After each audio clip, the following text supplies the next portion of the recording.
Coming up in the next 30 minutes on Business Live, budget overruns to remain biggest threat to government next year as some analysts downplay impact of slim majority in Parliament on fiscal issues. Also, drop in inflation to single digit could force authorities to push interest rates down immediately. We'll tell you what analysts are saying.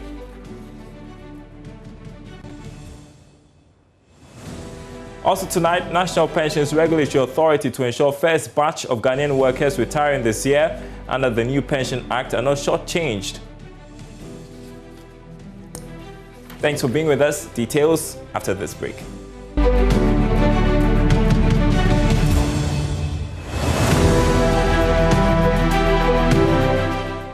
Now, budget overruns will again emerge as the biggest threat to stabilizing the economy next year. That's one informed economist, Professor William Boateng. This comes on the back of projections by some analysts and of challenging times for Akufo-Addo's next term in office beginning January. Now, speaking to Joy Business, Professor Boateng maintained that government may be able to manage the situation. What I normally find is that after every election, demands from institutions, from economic agents go down. But during election year, everybody wants to have his pound of flesh. And in that regard, government is compelled to listen and give in to some of these requests. But after the election, you realize that the government tend to have some kind of breathing space and be able to withstand some of these pressures. So I expect that in 2002, the next year and for the next 2 years, government had that kind of bargaining strength than those who are going to demand. And that will not be much of that problem. So I think the kind of demand that we are going to have next year will not be as much as what we have had this year. So it will not be much of a challenge. But the fiscal deficit will still be a problem. I'm still looking at growth, even though we have recovered quite strongly. And I mean, at the beginning of the pandemic, when I looked at it, I thought we will not be affected so much, and eventually we will kind of recover. And joining me to discuss this a bit more is Dr. Williams Kwesi Pepra, who is Head of Finance at the Valley View University. Thanks for your time tonight. Do you agree with Professor Boateng's assessment? Thank you very much for giving me this opportunity. I think Prof has given his insights, and it's true that after elections, government may have a slowdown in his planning, financial planning. We know that most of the policies for government will not deviate. If you look at the NPP's manifesto, they have a stable plan that they have to follow. Though we must admit that there are some financial challenges that the NPP government is going to face when it comes to area of education, roads, the energy sector levy debt, and the banking sector cleanup is going to come up. So government must be disciplined, and so when they're able to discipline, they will be able to work and then reduce the deficit. Currently, the current account deficit is above 5%, which is an issue. So government will be working towards it to reduce it, and then in that effect, it will reduce the overruns of budget. So I'm expecting that, as he is projecting, within the first 2 years, government will have a briefing space. I'm not expecting the government to start any major development or policy apart from what they have laid down in their manifesto. Well, the thing with budget overruns is nothing really strange to us. We keep hearing about it, and it keeps happening. And then there's always the talk about fiscal prudence and all of that. It looks like it's a challenge that we can't fix anytime soon. Mostly from our side of the world, because we don't have a national plan that we follow, it keeps coming. After every 4 years or after elections, this thing comes up. So it's something that we have to deal with. And the plan that the government will put in place will help us to be able to overcome it. We need to, as a country, we need to be disciplined, and we need to follow as noted. If we have the national agenda that we are all following, we know where we are going, and when it's in that case, we'll be able to achieve a reduced budget deficit. But as it stands now, during election year, because of demands and pressures on government, we always experience the budget overrun. I'm just curious, I'm going to put you in the shoes of government. What kind of agenda would you pursue in order not to overrun your budget? So what government needs to do first is to look at how to raise revenue. Because for most of the policies, we know the expenditure lines.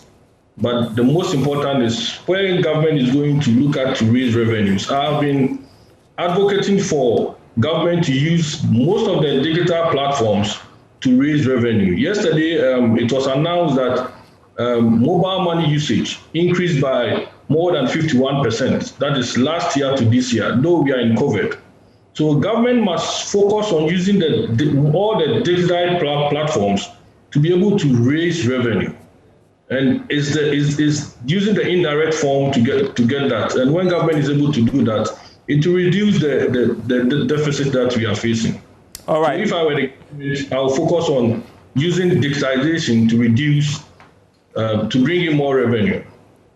All right, stay with me, Dr. Pepra, because we are still looking into the future. This time, the banking sector. Moody's is forecasting a negative outlook for African banks amid difficult operating conditions and sovereign pressures straining banks' credit profiles. It says loan quality, profitability, and foreign currency liquidity will be on the main stress points, or will be the main stress points next year for banks, although stable funding and capital could limit the impact.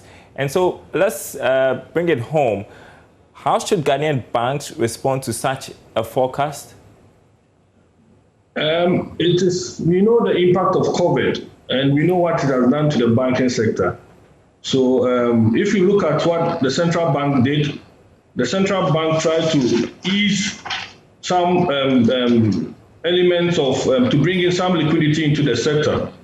So the central bank reduces monetary policy rates, currently which is 14.5, also reduce the reserve requirement to 8%, and then also reduce the capital adequacy ratio to 11.5. What the government policy direction is that they are trying to free some funds for banks to operate. The major issue for banks now will be how they will appraise their people who are coming to borrow from the banks. So appraisal issues will be a major issue for banks so that they will make sure that their loans will not go bad. Also, another issue that banks will face is with issue of profitability. So banks must be prepared not to project high profits in the year ahead of us.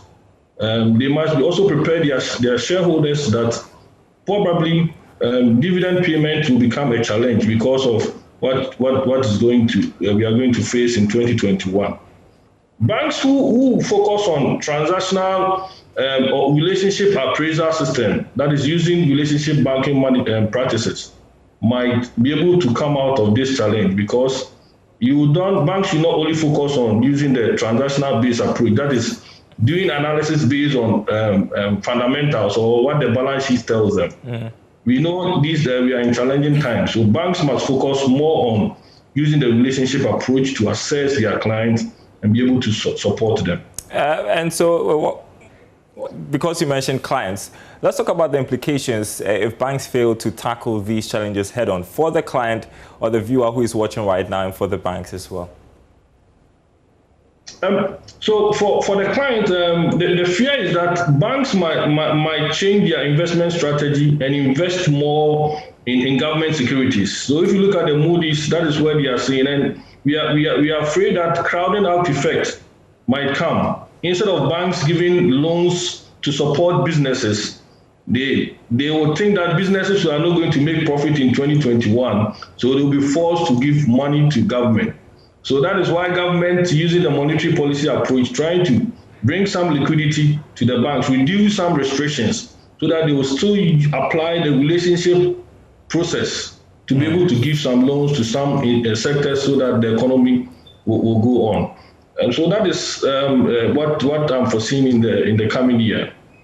Thank you so much for your perspective tonight, Dr. Williams-Peprice, Head of Finance at the Valley View University. Thanks so much. Now, the fall in inflation to a single-digit number in November may compel the government to drive down interest rates immediately. The sentiments of many market analysts. Charles Nixon Yeboah has more. Inflation fell to 9.8% last month, indicating that price increment comparative to same period last year was slow. But the good thing is that the reduction in price changes over a period may reinforce the government's desire to push interest rates down. This is part of measures to reduce the domestic cost of borrowing in the midst of financing needs triggered by the coronavirus pandemic. The move could also help reduce cost of credit, though marginally. Presently, Treasury bills hover around 14%, but it is necessary for government to push Treasury yields down to reduce the country's debt service burden beyond 50% of government revenue next year. Analysts also expect interest on Treasury bills to fall in the short term, though there are still some risks to inflation in December as a result of increased spending due to the Christmas festivity. The Afghan Development Bank has declared its commitment to increase the bank's support for social protection policies for African countries, including Ghana, from next year. This is part of a broad mechanism by the bank to mitigate the negative effect of the COVID-19 pandemic on member countries following some partial lockdowns experienced during the period. General Secretary of the Afghan Development Bank Group, Professor Vincent Mihil, disclosed to Joy Business that the bank has notified Ghana of its readiness to support. For the ordinary African, the lady selling mangoes on the street, the shoemaker, the medicine seller in the chemist, our farmers and all that.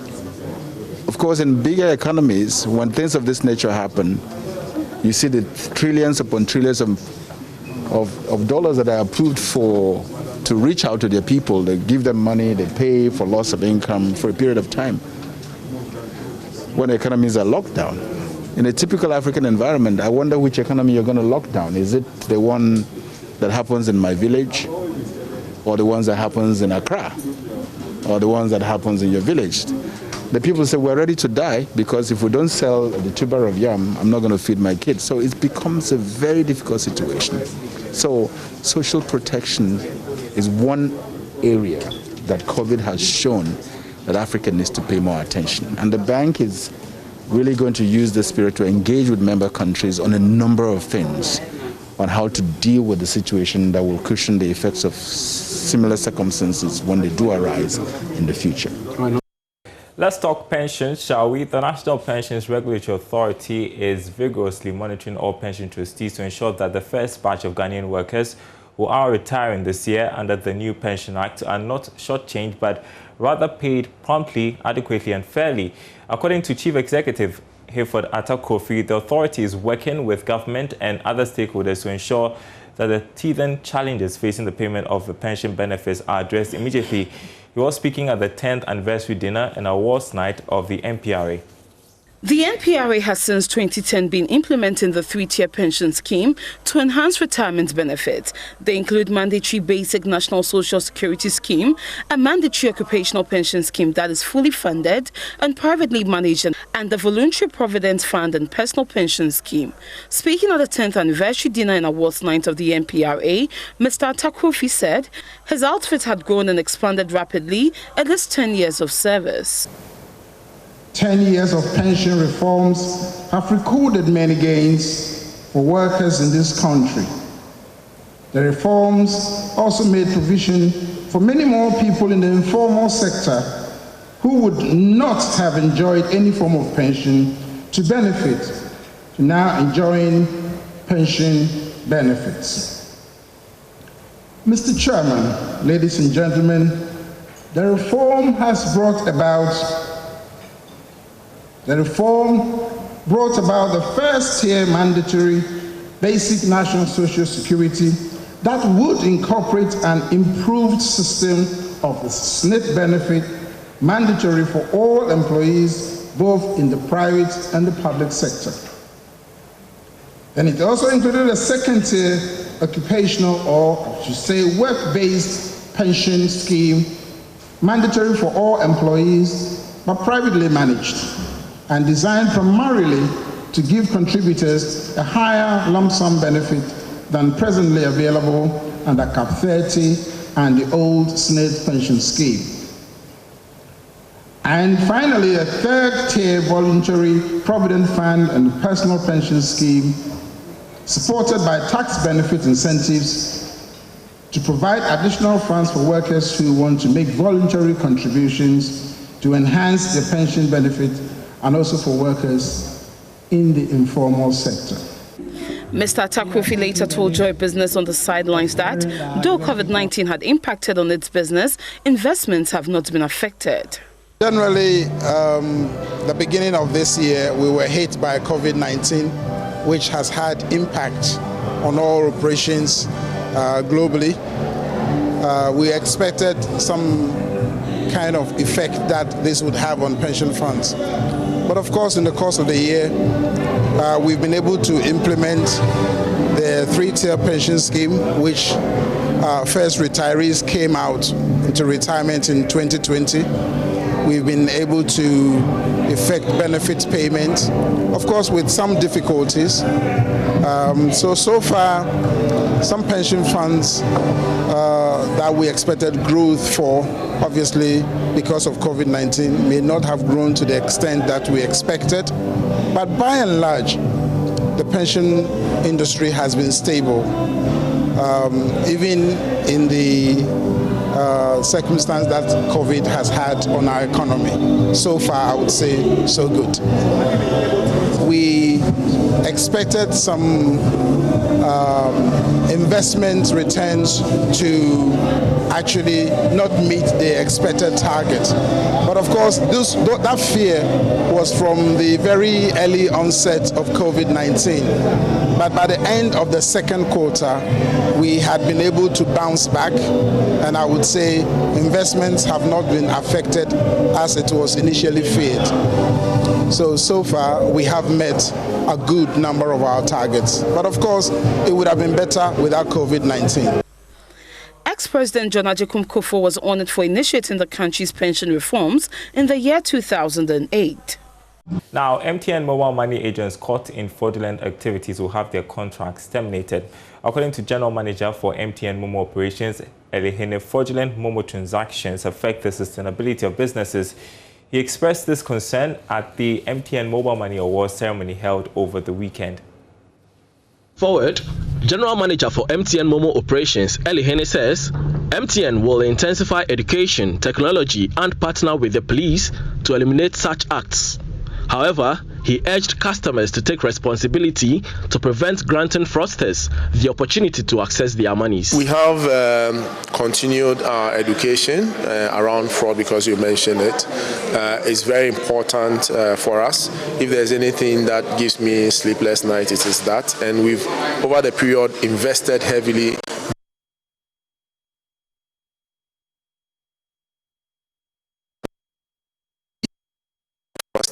in a very quick manner, and this we have been able to achieve through collaborations with the Ghana police, who have assisted us in doing arrests across the country. We've done over 50 arrests, and these arrests involve multiple individuals, and so a lot has been done. What we want our customers also to do is to take some responsibility, because it cannot be just a one-way thing. And I keep saying that if you have a very good security system, there's always an access point. And if that access point is weak, then that is where the fraudsters will come through. So our customers are not supposed to share their PIN. Our customers are not supposed to discuss mobile money on the phone.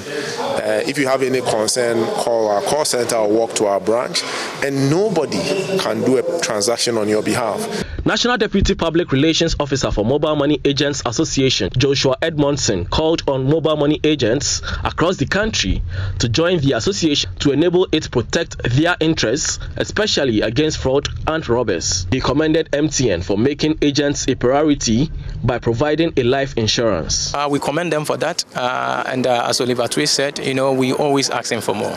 We think, yes, it's a good start, but it should not end there.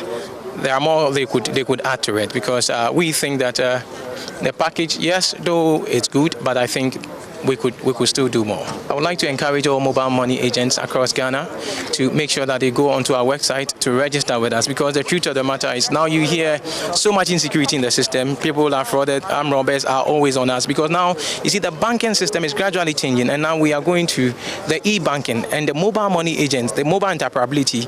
That's the mobile money agents. We become the facilitators, okay? We are the main people that would make this a reality. So we're encouraging them to join the association so that we can be able to protect their interests, as well as to be able to help each other in times of need. Calvin Achu Wilson, 2020 overall best MTN Momo agent for the southeastern part of the country, speaking to Joy Business on the sidelines, called on MTN to educate agents on the importance of life insurance. Taking away a 4-wheel drive, cash prize and souvenirs, Calvin expressed joy and stated this is a form of motivation to work harder.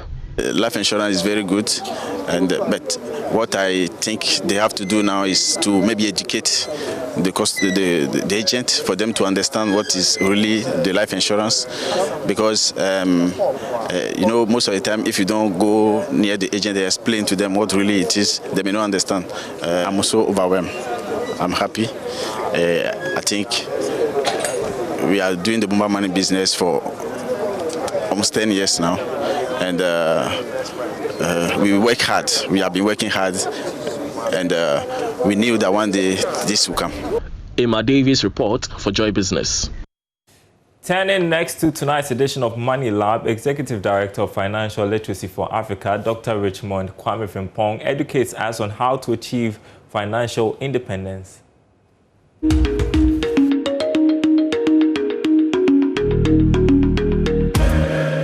On Money Lab today, we want to begin another series called Achieving Financial Independence.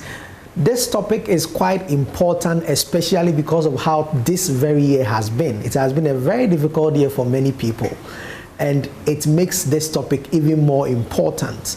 Now, as we count down to the end of the year, achieving financial independence is meant to guide you to round up on your financial aggregations quite seriously and get yourself ready to bounce up in 2021.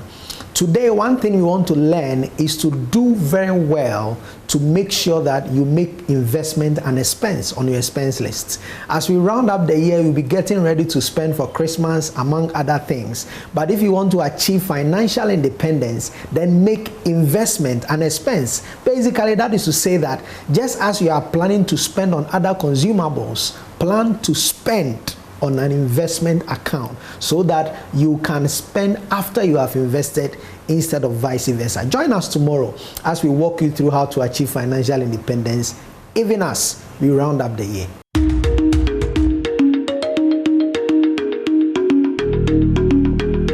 Okay, time to go. My name is Darryl Kwa. We'll leave you with Quick Take.